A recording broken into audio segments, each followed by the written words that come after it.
Ազգային ժողովի նախագահ Հովիկ Աբրամյանը հայտարարություն է տարածել, որում նշվում է, որ կոալիցիայի աշխատանքային խումբը պատրաստ է սկսելու քննարկումները Հայ ազգային կոնգրեսի հետ աշխատանքային խմբի անդամները հրավիրում են Հայ ազգային կոնգրեսը ներկայացնող իրենց գործընկերներին առաջին հանդիպման։ Արցախյան հերոսամարտի մասնակից ազատամարտիկներ Սուսաննա Պետրոսյանի եւ Հրաչյա Ավետիսյանի դատական գործը այս շաբաթ ստացավ իր հանգուցալուծումը։ Դատարանը վճիռ է հրապարակել Հրաչյա Ավետիսյանին պայմանական պատիժ սահմանել առանց ազատազրկման 3 տարի ժամանակով, իսկ Սուսաննա Պետրոսյանին 3 տարվա ազատազրկում։ Շիրակի մարզի ընդհանուր իրավասության դատարանում այս շաբաթ շարունակվել է նաև օդնոկլաստիկի գործով դատաքննությունը, ավելի քան 5 ժամ տևած դատավարության ընթացքում ցուցմունք է տվել, կարելի ասել այս միջադեպի գլխավոր հերոսուհի Լիդա Եդիգարյանը։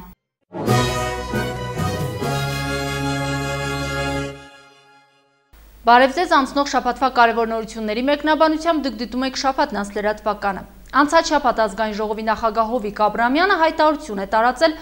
որում նշվում է, որ կոալիցիայի աշխատանքային խումբը պատրաստ է սկսելու քննարկումները Հայ ազգային կոնգրեսի հետ։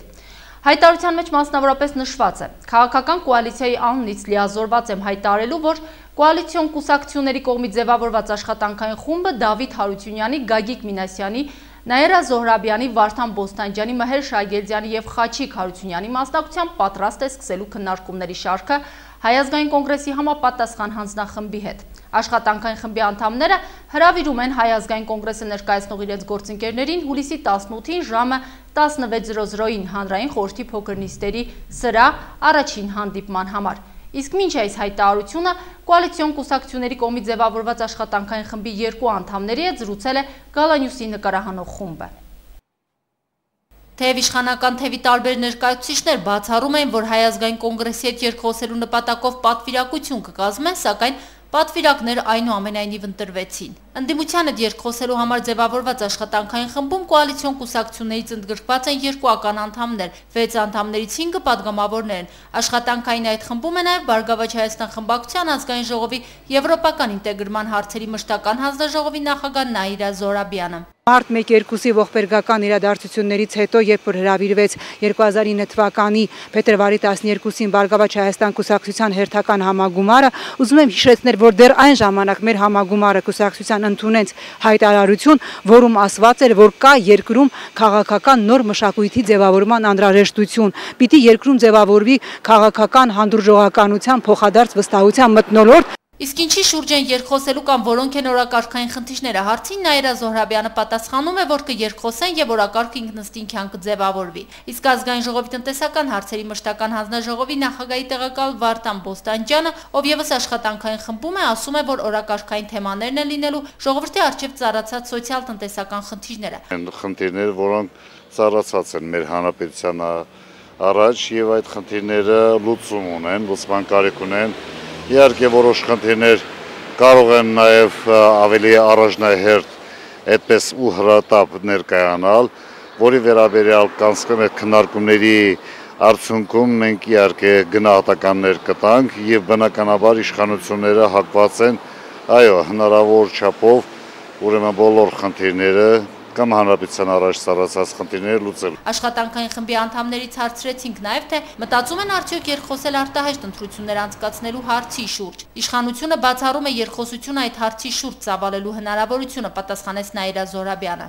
Ես կարծում եմ ոչ, որովհետև մենք խոսում ենք ողջախոհ խնդիրների մասին եւ բոլորս էլ հասկանում ենք, որ այսօր խոսել արտահերթ ընտրությունների մասին լուրջ չէ, այդտեղ արտահերթ ընտրությունների համար պիտի լուրջ քաղաքական, այսպես նախադրյալներ լինեն։ Ես կարծում եմ այսօր նման խնդիրը քննարկելը ուղղակի ժամանակի պարապ պատմում կլինի։ Հանրապետության նախագահը հստակեցրել է 4 խմբի հարցեր, որոնց շուրջ երկխոսելու են ՀԱԿ-ն ու իշխանությունը։ 4 խմբի համար էլ նախատեսելով առանձին պատասխանատուներ, հավելում է Վարդան Բոստանջյանը, մատնանշելով, որ այդ հարցում ՀԱԿ-ը պետք է ազգային ժողովի նախագահի հետ երկխոսի։ Մենք դեռևս չունենք իրավասությունների այս պատվիրակների խումբը, այն շրջանակը, որ մենք անցկացնենք այդպիսի խոսակցություններ, իհարկե նախագահ իր հայտնի արդեն ելույթում ասել է այն վերաբերյալ, որ երկխոսությանը առումով կարող են դիմել ազգային ժողովի նախագահին, կարող են դիմել վարչապետին, ինչպես նաև նախագահի աշխատակազմի ղեկավարին։ Փաստորեն, ուրեմն նայած քննարկվող, դիտարկվող հարցը,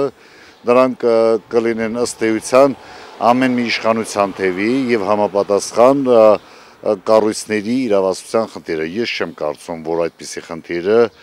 ուղղակիորեն մենք իզորու պետք է լինենք կամ ունենք այդ իրավասությունները քննարկելու այս պատվիրակների կազմով։ Իսկ ազգային ժողովի ժառանգություն խմբակցության падգամավոր Արմեն Մարտիրոսյանը նշեց, որ երկխոսության եւ աշխատանքային նոր ձևավորված խմբի մասին իրեն հարցնում են բոլորը։ Ինքն անձամբ հակված է այդ գործընթացն անվանել սերիալ։ Կարծում եմ երկխոսությունը զարգանալու է սերիալների ամենալավ, այսպես ասած, ավանդույթներով եւ ամենավերջում ամենայն հավանականությամբ երևի կպարզվի, որ երկխոսողները հարազատ եղբայրներ են, որոնց մանուկ հացակում տարել էին իրենց ծնողներից եւ իրենք մինչեւ այժմ չեն իմանում, որ հարազատ եղբայրներ են եւ վերջում սերիալը այդպիսի կարծեք թե լավ վերջաբան կունենա։ Նշենք, որ ընդդիմության եւ իշխանության ներկայացուցիչների առաջին հանդիպումը ըստ աշխատանքային խմբի անդամների տեղի կունենա առաջիկա 10-օրյակում։ Քրիստինա Մկրտչյան, Տիգրան Գասապյան, Գալանյուս, Երևան։ Շաբաթն անցն է եթերում։ Արցախյան հերոսամարտի մասնակից ազատամարտիկներ Սուսաննա Պետրոսյանի եւ Հրաչյա Ավետիսյանի դատական գործը այս շաբաթ ստացավ իր հանգուցալուծումը։ Հիշեցնենք, որ գործը հարուցվել էր Պաշտպանության նախարարության քաղաքայցով։ Ազատամարտիկներին մեղադրում են, որ վիրավորվել են ոչ թե պատերազմի ժամանակ, այլ դրանից հետո կամ առաջ, բայց տարիներ շարունակ թոշակ ու բնակարանի փոխհատուցում են ստացել։ Դատարանը նրանց մեղադրում է փաստաթղթեր կեղծելու եւ գումարներ շորթելու մեջ։ Պաշտպանության նախարարությունը պահանջել է դատարանից պարտավորեցնել Հրաչյա Ավետիսյանին պետբյուջե վերադարձնել ավելի քան 3 միլիոն դրամ, իսկ Սուսաննա Պետրոսյանին 10 միլիոն դրամ։ Փաստաթղթեր կեղծելն ու խարդախության ճանապարհով գումարներ շորթելը հայտնի է, որ չի իրականացվել միայն ազատամարտիկների կողմից, տեղի է ունեցել գործարք, որի բոլոր մասնակիցները չէ, որ դատարանի առաջ են կանգնած այսօր։ Ով է թույլ տվել, ով է կազմակերպել, որ գումարներ շորթեն, սա չի քննում դատարանը, ոչ էլ քաղաքայց, որ հանդիսացող Պաշտպանության նախարարության պահանջն է այսպիսին։ Դատարանի առաջ են գործարքի փոքր կողմեր, իսկ դատավոր այսօր ընթերցեց Պաշտպանության նախարարության գրավոր պահանջը Հրաչյա Ավետիսյանին պայմանական պատիժ ոչ ազատազրկման եղանակով, իսկ Սուսաննա Պետրոսյանին ազատազրկում։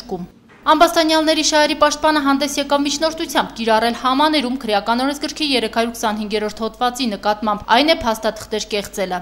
Հրաչյա Ավետիսյանը նույնպես մաս վերադարձրեց գումարը, Սուսաննա Պետրոսյանը պահանջը, քաղաքայցի պահանջը շատ մեծ է, բնական է, որ չի կարող, սակայն նույնպես պարտավորվում է, որ մաս կվճարի այդ ամբողջ գումարը։ Ուստի գտնում եմ, որ ելնելով այս հանգամանքից, նաև այն հանգամանքից, որ Ղարաբաղյան պատերազմի մասնակից է Սուսաննա Պետրոսյանը կին է, խնամքին ունի ինչպես իր երեխաներն, այնպես թոռները իր խնամքի են, որովհետև ընտանիքի միակ աշխատողն է, նրա նկատմամբ նույնպես ազատազրկման ձևով պատիժ չնշանակել եւ 325 հոդվածի առաջի մասով էլ համաներում կիրառել։ Իրենց խոսքում նույնը խնդրեցին նաև ամբաստանյալ ազատամարտիկները, իսկ պետմեղադրողը կարծիք հնչեցրեց, թե համաներման օրենքի մեջ կան հակասություններ, ինչը նշանակում է, որ համաներումը ինչպես կարող է տարածվել, այնպես էլ չտարածվել 325-րդ հոդվածի նկատմամբ։ Համաներման մասին օրենքի մեկնաբանությունը արտացոլվում է դատարանի դատավճռում, այդ թվում եւ մեկնաբանելու իրավունքը տրված է դատարանին։ Այնուհետև դատարանն հեռացավ խորհրդակցական սենյակ, նախ որոշում կայացնելու ընդունում է արդյոք համաներման միջնորդությունը թե ոչ, որից հետո դատարանը հրապարակելու է նաև վերջնական դատավճիռ։ Այս հակասությունները զուտ պետք է մեկնաբանվեն ի օգուտ մեղադրյալի, կասկածյալի եւ ամբաստանյալի, որովհետեւ դա ընդանուր իրավունքի սկզբունքից է բխում, որ ընդհանրապես եթե օրենքում կան ինչ-որ հակասություններ, դրանք պետք է մեկնաբանվեն ի օգուտ մեղադրվող անձի։ Ուստի եւ ես գտնում եմ, որ այո, պետք է դատարանը համաներում կիրառի 325 հոդվածի նկատմամբ։ Դատարանը կիրառեց համաներման որոշում, ինչը նշանակում է, որ փաստաթղթեր կեղծելու եւ կեղծ գործարք իրականացնելու փաստը համաներվեց, սակայն ազատամարտիկները մեղադրվում են նաեւ քրեական օրենսգրքի 178-րդ հոդվածի 3-րդ մասով խարդախության մեջ։ Մեղավորներին ավելի բարձր օղակներում պետք է փնտրել, համոզված է նաև փաստաբանը, սակայն նա գտնում է, որ անիմաստ է պայքարել պետական ապարատի դեմ։ Անիմաստ է ամբողջ պետական սիստեմի դեմ պայքարել, երբ որ պետական սիստեմը ուղղակիորեն բացահայտ ուզում է գումարներ կորզել, այսպես ասեմ, եւ պետական բյուջե լցնել։ Ի վերջո, եթե տեղի է ունեցել կեղծ գործարք կամ խարդախություն, սա էլ ինչ-որ տեղը Թամարա Յայլոյանի բացատրվում է ժողովրդի սոցիալ-տնտեսական անհուսալի վիճակով, պետական ապարատի կոռումպացվածությամբ ու ամենաթողությամբ։ Քրիստինա Մկրտչյան, Համբարձում Պապոյան, Գալանյուս։ Նշենք, որ դատարանը վճիռ է հրապարակել Հրաչյա Ավետիսյանին պայմանական պատիժ սահմանել առանց ազատազրկման 3 տարի ժամանակով, իսկ Սուսաննա Պետրոսյանին 3 տարվա ազատազրկում։ Շիրակի մարզի ընդհանուր իրավասության դատարանում այս շաբաթ շարունակվել է նաև ոդնակ լայսնիկի գործով դատավարությունը։ Ավելի քան 5 ժամ տևել այս գործով դատաքննությունը, որի ընթացքում ցուցմունք է տվել կարելի ասել այս միջադեպի գլխավոր հերոսուհի Լիդա Եդիգարյանը։ Եվ ոչ միայն նա, ուշագրավն այն է, որ դատարանի դալիճում դեռևս վկաներից որևէ մեկը չի ասել, թե տեսել է, որ Տիգրանին ծեծել են 4 հոգով։ Այլ մանրամասներ կներկայացնի Արմենուհի Վարդանյանը։ Տուժող կողմի ներկայացուցիչները եւ նախաքննական ցուցմունքների ժամանակ եւ դատարանում շատ են շեշտել այն հանգամանքը, որ համոզված են, որ Տիգրանին 4 հոգի դաժան ծեծի են ենթարկել։ Երկուսի անունները հիշել է տղան, պատմել իր հարազատներին։ Այս մասին 2 օր առաջ տեղ ունեցած դատաքննության ժամանակ հայտարարեց նաեւ Տիգրանի մայրը։ Ամբաստանյալի մայրը սակայն բոլորովին այլ բան է պնդում, որ Սերգեյը կապ չունի այդ ամենի հետ։ Ավելին, որ գործը շինծու է եւ ինչ-ինչ մարդկանց ձեռնտու։ Նախ սակայն Լիդա Եդիգարյանի տված ցուցմունքի մասին։ Կամերաները թող դուրս կան, հա։ Կամերաները դուրս կան, նոր շարունակի։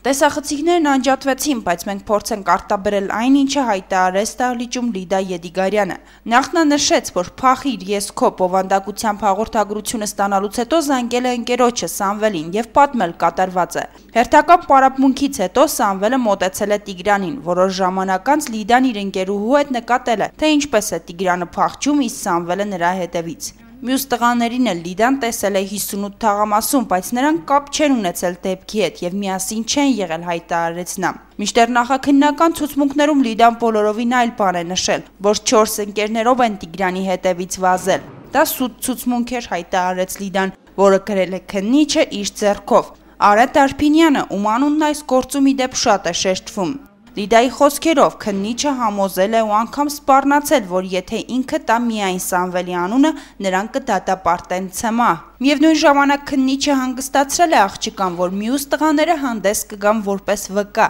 Ես անկիտակցաբար եմ տվել նրանց անունները, չեմ մտածել, որ հետագայում նրանք կդառնան հանցակից, շեշտեց Լիդան։ Քննիչ Արետ Արփինյանի կասկածելի գործունեության վերաբերյալ պատմեց նաև Սերգեյ Մխիթարյանի մայրը։ Նրա հավաստմամբ քննիչը համոզել է, որպեսզի իր որդին վկայություն տա, թե իբր տեսել է, թե ինչպես է Սամվելը ծեծում Տիգրանին, եւ երբ պատասխանը եղել է բացասական, քննիչը դարձյալ սպառնացել է։ Ամեն րոպե քննիչը աբեգում էր, գնացեք ձեր ամուսնուն բերեք, ես ամուսնու դու ձեր նկատմամբ մի հատ լավ գործ կա սաշտեմ, ընտանիքով կտեղափոխվեք Արտիկ ապրելու, ասի դու ես տեղափոխվելու Արտիկ ապրելու, ասած ես Տարպինյանի պես թիգունք ունեմ, որ եղբայրս մարդ խփեց, բայց գործը հագարակ բնույթ կրեց, կյանքում չավադակ ես պատասխանատվություն կրեմ։ Հիմա ասում եմ ճիշտ էր Տարպինյան Արան, իրոք ինքը լավ թիգունք ունի։ Սաշկած, շահադիդական նպատակով ամբողջը կեղծիկ է։ Ամբողջ գործը վերից վար, սաշկած շահադիդական կեղծիկ է։ Ես ուրիշ բան չեմ գտնում։ Գործի մեջ չկա մի փաստ, որ քննիչը գրած չլինի։ Քննիչի ամբողջ գործը քննիչն իր ձեռագրով, ամբողջ վկաներին վախեցնելով, իրանց ուզածը թելադրելով։ Չի կարելի այդպես լինել։ Ես ցավակցում եմ Ջավայր Սերոպյանին, ցավակցում եմ Թատևոսյանների ընտանիքին։ Կուզենայի Տիգրան Թատևոսյանն այսօր այստեղ ողջ առողջ լիներ եւ պատմեր եղելությունը թե ինչ է եղել։ Պատրաստ եմ մտնելու Եվրոդատարան։ Չէի ուզենա տղաս հայտնվեր այդտեղ, բայց եթե հայտնվել է տղա է կդիմանա։ Ես կհասնեմ արտահայտության։ Սերգեյ Մխիթարյանի անունով նաև ծանուցագիր չի ուղարկվել, սա եւս տարօրինակ է համարում նրա մայրը։ Անչափասին մեղադրում եք, անչափասը ծնող ունի, ինչով ծանուցագիր կուղարկեցիք ծնողին կանչիկ։ Չհիշեցիք անչափասը կարելի է անչափասի ծնողին ինչով ներկայանար, եղուն կնայր անչափաս, որ իրան կանչեն բդի, ծանուցագիր ուղարկել եք, ամբողջ 5 հատոր գործի մեջ մի ծանուցագիր կա Սերգեյ Մխիթարյանի Ոչ մի անգամ չի կազմվել, երբ որ եկել է արտանագրություն կազմելու, ես պատասխանել եմ, հենց իմի Սերգեյն Երևանում է սովորում է, ասել է գործ չունենք, բերեք գրենք, որ տեղը չի դեք ու գնացել են։ Ամբաստանյալի շահերի պաշտպանը վկաների հարցաքննությունից եկել է հետևյալ եզրահանգմանը։ Այդ տպավորությունն է, որ հետևյալն է, որ վկաների հարցաքննությունից հետո իմ մոտ եւս մի անգամ նստված կա տվել, որ նշված միջադեպին, թե ինչ միջադեպ է եղել, ես այս բանին չեմ կարող հստակ ասել, բայց իր մասնակցությունը բացառող հանգամանքներ են ի հայտ գալիս։ Չեք պատրաստվում արդյոք հարցաքննության հրավիրել քննիչ Արադ Արփինյանին, ում ձեռագրով գրված մի քանի ցուցմունքներ կան գործում, ում վկանները մեղադրում են իրենց վրա հոգեբանական ճնշում գործադրելու մեջ, հարցրեցինք Լիպարիտ Սիմոնյանին։ Դա փաստաբանական գաղտնիքը այս պահին հանդիսանում տակտիկայի խնդիրը։ Արմենի Վարդանյան, Համբարձում, Պապոյան, Գալանյուս։ Նշենք, որ Օդնոկուլասնիկի գործով հարցաքննվելու են ևս մի քանի վկաներ, սակայն նրանք չեն ներկայացել դատաքննությանը եւ դատական նիստը հետաձգվել է։ Այն տեղի կունենա հուլիսի 25-ին։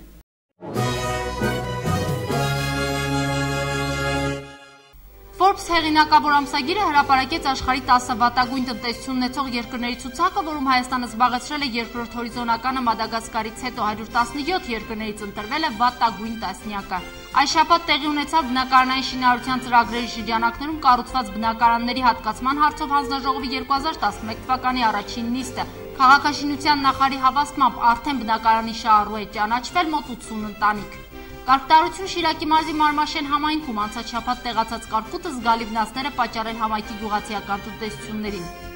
Միջազգային շուկայում արձանագրվել է ցորենի գնի նվազում մոտ 30%-ով, Հայաստանում պետք է համապատասխանաբար նվազեր ալյուրի եւ հացի գինը, բայց գործնականում հացամթերքի գնի նվազում չկա։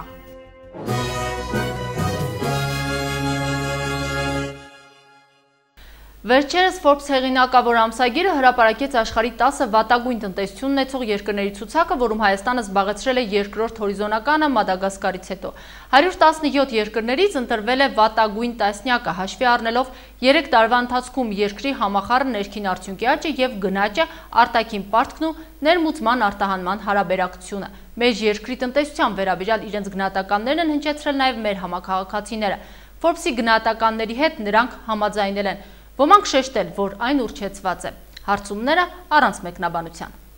Շատ վատ, ուրեմն տնտեսություն։ Աղքատիկ վիճակում, ինչ վիճակում, մարդիկ ընճիպտի նստեն ստեղ փոխավակին։ Աղքատիկ վիճակում ենք ապրում։ Վարչապետը ելույթ ունեցավ, ասեց հունիս ամսին լրիվ էժան գներով, բայց ուր է։ Գնալով ավելի թանկնում ժողովրդի վիճակն է ավելի կբատանը։ Վարչապետի խելքի ինչ քասնի գյուղատնտեսությունից կամ էս երկերից որ ինքն էսե կամ չսե, ինչ պետք է։ Վարչապետը, հեմի վարչապետ, նախագահ, տեղակալ, օգնական սաղ իրանց կրբանի մարկ աշխատին։ Զավոդում չկա, ֆաբրիկամ չկա, սաղ ծախին, կերան, կեսնե իրանք տարան շատ է։ Տնտեսությունը մի քանի հոգուց հեռ է։ Թե չեք մեկ էլ ինչ, հələ պարտ կասում, մենք կաբրինք, բայց մարդկա հացի կարոդ է աղջիկ չեն, հացի կարոդ է լրիվ։ Ժողովուրդը իրոք շատ վատ տնտեսական պայմանների մեջ կգտնվի, շատ վատ, դրա համար էլ փախչում են, շատ դժվար է, օրվա հացը դժվարությամբ հայտայտում են։ Հայաստանի տնտեսությունը արդեն քայքայված տնտեսություն է։ Մեր երկիրը, մի ադամ 16-17-րդ զոնայի գյուղ է։ Սիգերգիր հետ է, կանամ է 20 տարի հետո, 30 տարի հետո, խերկը կալողը կա թե չգա։ Մեր երկիրը տնտեսություն չունի, վաբշե չունի տնտեսություն, մենակ ունի ղեկավարության համար բանկեր, էդ է իրանց տնտեսությունը մեռած է։ Քայքայված է, հենց քայքայված է տնտեսությունը, հիմնովին արդեն քանի տարի երկրաշարժից հետո քայքայված է։ Տնտեսությունը փոխելու համար առաջնահերթ միայն վլաստը փոխվելն է։ Ուրիշ ոչ մի հնար չկա էլ։ Կան նոր ղեկավարներ, նոր պետություն ստեղծեն, նոր կյանք ստեղծեն։ Շատ լավ է։ Ես այս ղեկավարներից գոհ եմ։ Աշխարհի ամենալավ ղեկավարները մեր ղեկավարն են։ Սերժ Սարգսյանի ցավը տոնի։ Այս հողը ծելեցերավ Սերժը։ Ներկա դրությամբ ժողովուրդը հեշմենքներ լավ օրի չեն։ Բոլորներ շատ վատ կարգավիճակի մեջ են։ Եթե լավ լիներ, բոլորը կմնային, չէին արձագանքել դեպի ցկտեն դեպի Եվրոպաներ ու Ամերիկաները, որոնց դեռ կարգ ու կանոն կա, այստեղի պես չեն։ Սաղ թղթի վրա ինչ գրեցին, նույնությամբ կմնա։ Դա կողքի տեքստիլ կոմբինատն է։ 6-7000 աշխատատեղ ունենք, տեքստիլ կոմբինատը դարել է անասունների արոդավայր։ Էդ է մեր տնտեսությունը, արոդավայր են սաղ սարքի իրանք։ Իսկ եթե քաղաքը մի երկու հատ գործարաններ, ժողովուրդը կաշխատեն, տնտեսություններ կունենար, ամեն ինչն կունենար։ Աշխատավարձ ինչ է, օրավարձ է այստեղ։ Օրավարձով ինչ պիտի մարդը ապրի յոլայր տա։ Այնքան որ ընկել ենք, մենք մեր հողից չենք ուզեիր տա։ Վարչապետն էլ ինչ պիտի հասկանա, ինքը արդեն լավ չաղացել, հասկացել է։ Օրեգավ կես կիլո էր, հիմա արդեն շատ լավ չաղացել է։ Լավատես լինենք։ Մենք հայ ենք, սիրում ենք մեր Հայաստանը շատ ենք սիրում։ Հայ հողը սիրում ենք, կապված ենք այս հողի հետ։ Գիտեք, ինչպես ծաղիկը չի կարող մեկ ուրիշ տեղում այսպես ծաղկի, լավ լինի, օդար է։ Այդպես էլ հայը չի կարող, ուր էլ որ գնա հայը ուզում է կա իր տեղը։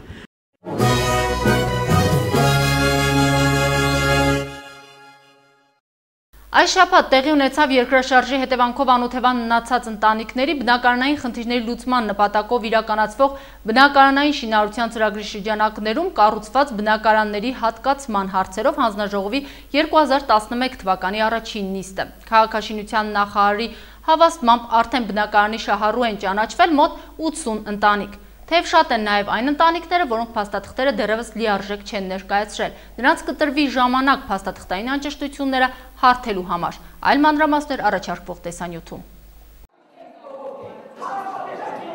Անօթևաններն աղմկում են, հանձնաժողովականների կողմից յուրաքանչյուր նոր փաստաթղթի պահանջը նրանց զայրացնում է։ Աղետի գոտու բնակավայրերում երկրաշարժի հետևանքով անօթևան մնացած ընտանիքներին բնակարանների հատկացման հարցերով հանձնաժողովին լարված աշխատանք էր սպասվում։ Ցանկացած փաստաթղթային անճշտության, հետևաբար նաև մերժման դեպքում անօթևանների արձագանքը դառնում է շատ դյուրագրգիռ։ Նման մի միջադեպի ներկա են նաև լրագրողները։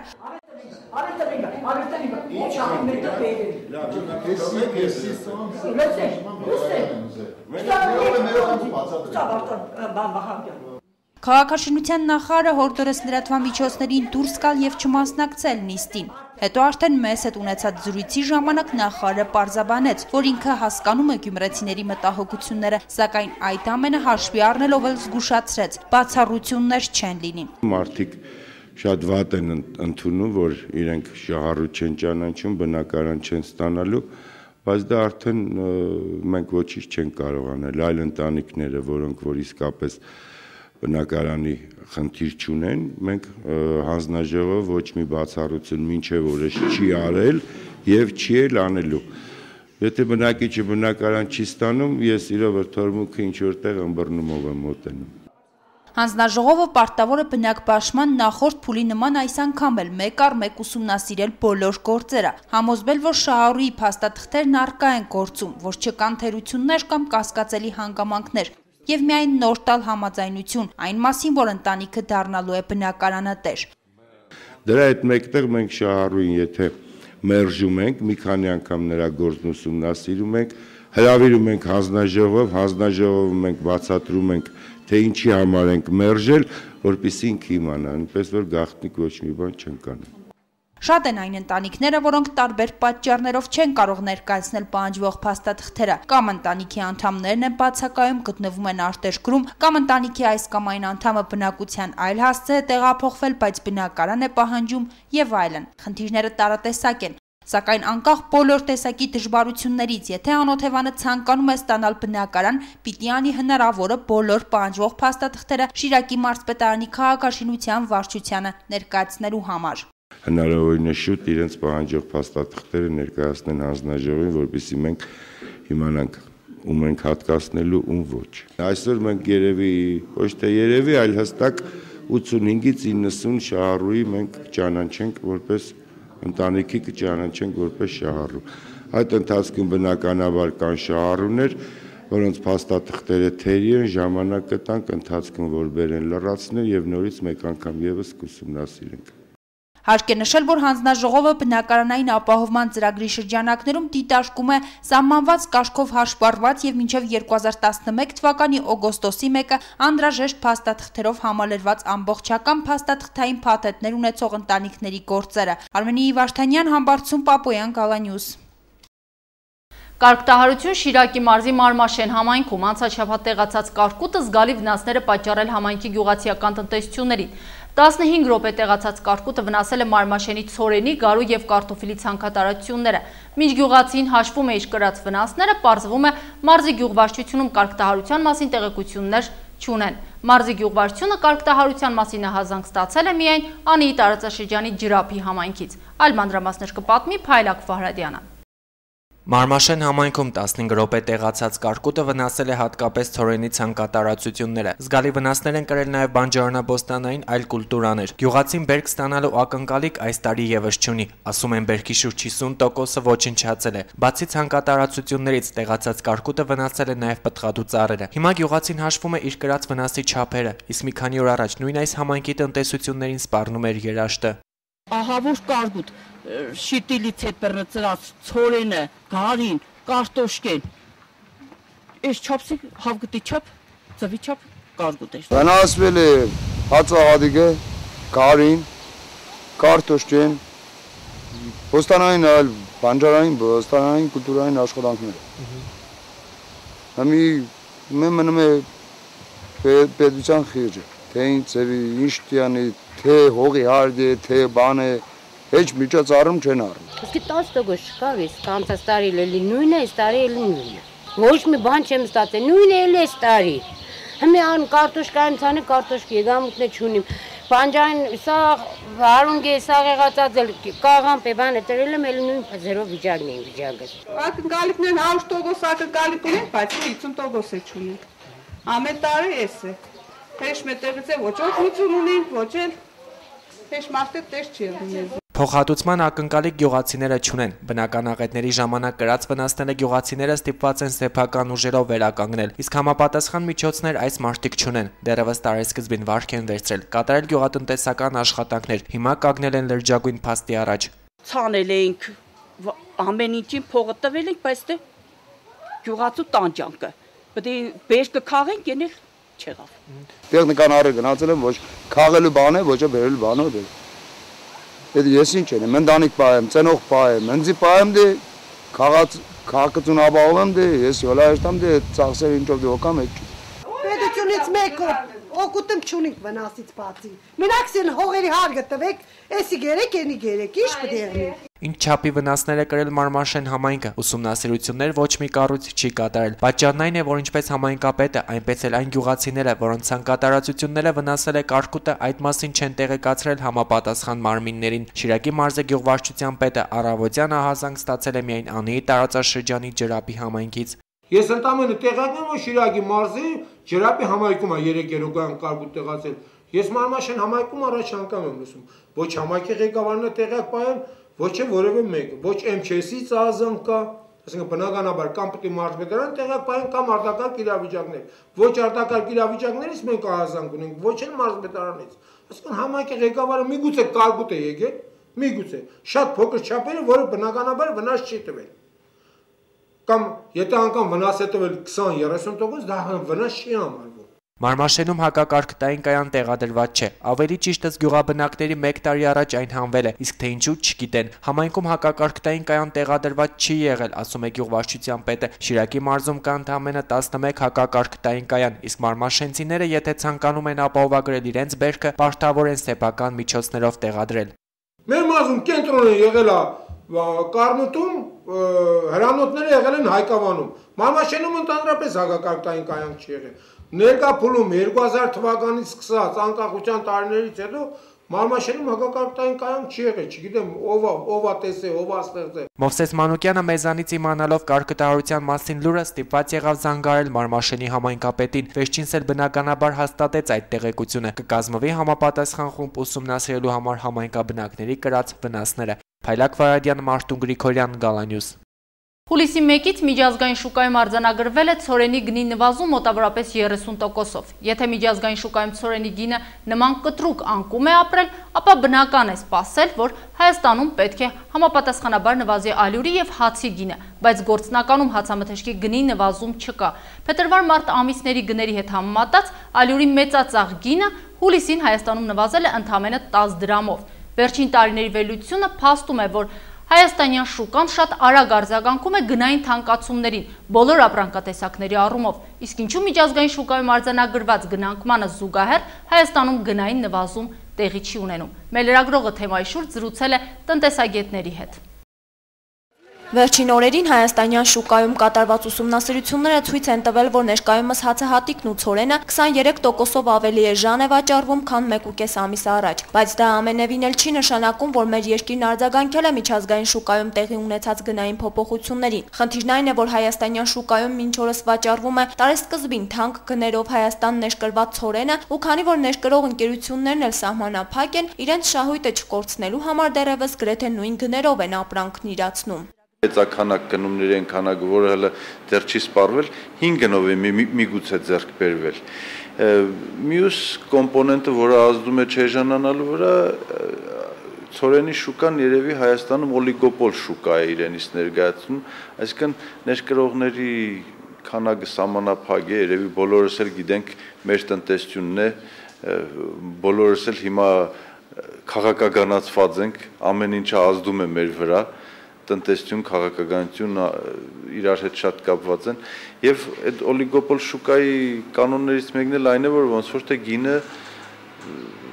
այդքան էլ շատ չի փոփոխվում, քանի որ արդեն գնահատվում է համաշխարհային մասշտաբով ցորենի բերքը, տրվում է գնահատական, որ բերքը կլինի առատ եւ համապատասխանաբար գների նվազեցում տեղի կունենա, բայց այդ գնահատականը դեռևս չի նշանակում, որ իրոք գներն արդեն նվազել են համաշխարհային շուկայում։ Դերևս, եթե այդ գները նույնիսկ նվազեն էլ, իսկույն նվազեն, ոնց որ համապատասխանում է գնահատականին, չէ որ շրջանառության մեջ է գտնվում առայժմ այն ցորենը եւ համապատասխանաբար ալյուրը, որը ձեռք է բերվել ժամանակին բավականին բարձր գներով։ Եթե ընդամենը մի քանի ամիս առաջ ռուսական կողմը դադարեցրել էր ցորենի արտահանումը հարևան երկրներ, ապա ըստ տնտեսագետ Արթուր Արաքելյանի, այս տարի նման խնդիր չի լինի, քանի որ ինչպես օրերս հայտնի դարձավ, Ռուսաստանը ցորենի շուկայում շատ շուտով կվերականգնի իր նախկին դիրքերը։ Ի տարբերություն Հայաստանի, հարևան երկրում այս տարի ցորենի բերքի մեծ ակնկալիք ունեն։ Բնականաբար սա արդեն մի ազդակ է գների նվազեցման հետագայի ակնկալիքի, բայց իրականում այդ գների նվազեցումը առայժմ համաշխարհային շուկայում մինչև մոտակայք 2 ամիսների ընթացքում բնականաբար ռեալ փոփոխություններ այդ գների սպասել հնարավոր չէ։ Գյումրու վաճառակետերում ցորենը վաճառվում է տարբեր գներով, 1 կիլոգրամի արժեքը 210 դրամ։ Այնինչ ցորեն վաճառողներն ասում են, թե նախորդ տարի նույն օրերին 1 կիլոգրամը իրացվում էր առավելագույնը 150 դրամով։ Բարձրորակ ցորենի գինն ավելի բարձր է, 1 կիլոգրամը 300 դրամ։ Գյումրու շուկայում նշեցին, որ ցորենի գինը արդեն Հայաստանի որոշ մարզերում նվազել է, իսկ մեր մոտ գնային այդ փոփոխությունները հավանաբար մի քանի օրից կլինեն։ Նշենք, որ տնտեսագիտական վերլուծությունն ու կատարված ուսումնասիրությունները ցույց են տվել նաև, որ ալյուրի ու հացի գները Հայաստանում նույնպես հավասար չեն միջազգային շուկայի գներին։ Որոշ չափով իջել է ալյուրի գինը, հացի գինն էլ ըստ սպառողների աննշան է իջել։ Փոխարենը դժգոհում են, որ օրեցօր հացի քաշն է նվազում։ Մի հոգին մի հացը կուտե ու չկշտանա։ Իսկ առաջ գնի համեմատ էլի ոչինչ։ Տարավ 120, 30, հետո 120, համե տեղ կա 110, տեղը կա 120։ Եթե գինը իջել է, բայց քաշն է պակասել։ Ալյուրը նկատել եմ, որ իջել է 6200։ 120 դրամով վաճառված հացի քաշը չի գերազանցում 400 գրամը։ Սա ըստ տնտեսագետների համարվում է սպառողների իրավունքների ոտնահարում։ Հացթուղթներին չեն մեղադրում, ուղղակի խորհուրդ են տալիս գոնե թանկացմանը զուգահեռ վերականգնել հացի քաշն ու որակը։ Հերմինե Մկրտչյան, Տիգրան Գասաբյան, Գալանյուս։ Այս շաբաթվա համար նախատեսված էր այսքանը, շարունակեք դիտել Գյումրիի անկախ լրատվական ալիքը եւ ամփոփեք ձեր շաբաթը շաբաթնանցի հետ։ Ցտեսություն։